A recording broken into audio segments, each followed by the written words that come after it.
হঠাৎ করে এক সকালে অফিসে পৌঁছে কর্মীরা দেখলেন টেবিলের উপর চকচকে গাড়ির চাবি রাখা। কেউ বিশ্বাসই করতে পারছিলেন না স্বপ্ন নাকি সত্যি। শুনতে অবিশ্বাস্য মনে হলেও ঘটনা পুরোপুরি সত্যি। দীপাবলির ঠিক আগ মুহূর্তে তাদের কোম্পানির মালিক ঘোষণা দিলেন এবারের উৎসবে পুরস্কার হিসেবে ৫১ জন কর্মী পাচ্ছেন একদম নতুন টাটা পাঞ্চ এসইউভি।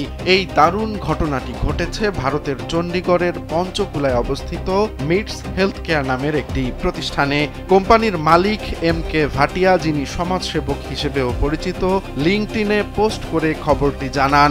কর্মীদের হাতে গাড়ির চাবি তুলে দেওয়ার কয়েকটি ছবিও তিনি সেখানে শেয়ার করেছেন। মজার বিষয় হলো এটা তার প্রথম উদ্যোগ নয়। ২০২৩ ও ২৪ সালের দীপাবলিতেও তিনি ১৫ জন করে নিজের কর্মীকে গাড়ি উপহার দিয়েছিলেন।